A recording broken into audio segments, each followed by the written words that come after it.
Your memory of an event may be disproportionately affected by two things. Hi everybody, my name is Greg Crable and this is my podcast, Something I Learned Yesterday, where I take an issue, often from the world of publishing, and explain it in a few minutes. Right now I'm continuing my series on the thoughts of Daniel Kahneman, and I'm coming to what's called the peak end rule, which is an odd one. The way you remember an event is heavily weighted by the most intense point in the experience, or the peak, and also by the end of the experience. This can lead to some odd applications. For example, in one experiment, there were two groups of patients getting a colonoscopy. Group A was given the standard procedure. Group B had a few extra minutes where the scope was left in a more comfortable position.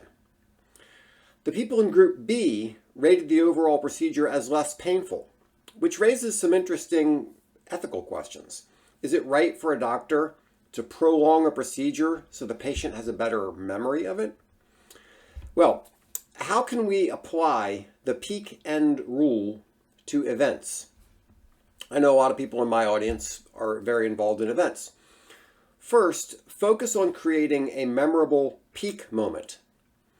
Identify and amplify the most exciting part of the event. This could be a keynote speech, a performance, who knows.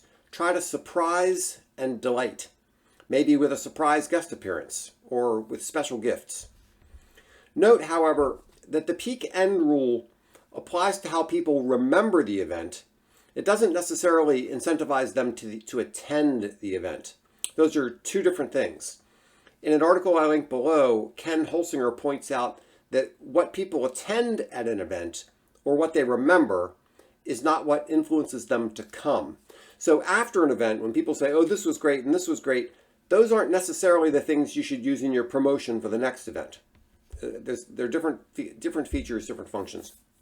Second, end your event on an engaging, positive, enjoyable high note, and make sure you have your logistics right so the departure process is pleasant. What I hated the most about church when I was a kid was that after suffering through the whole service, you had to wait in line to get out. That was torture.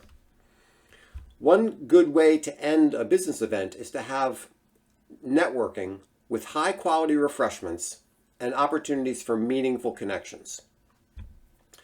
Now, just because you should focus on the peak and the end doesn't mean you should neglect other parts of the experience. If registration and lunch are a mess, people will remember that. The planning fallacy is also related to events. This is another one of Kahneman's things. Kahneman and his collaborator Tversky found that humans underestimate the amount of time and the required resources to complete a project. This leads to overly optimistic timelines and budgets. Here are some things you can do to avoid that. Look at historical data from similar projects.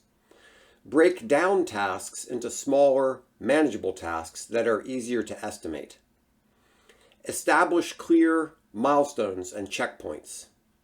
Include buffer time for unexpected delays. Build in flexibility up front. Ask experienced people to review your plan.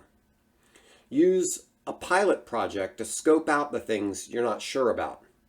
Use project management tools, including visualization tools.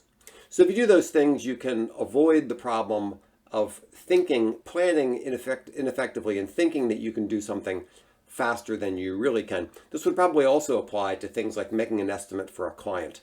I have to do that. Sometimes a client will say, how long is this job going to take? And I tend to underestimate it. So those are my thoughts for today. If you have any questions or comments, leave them below. And if there's any way I can help you with your business, please contact me. You'll see my contact information on the next page. Thanks so much.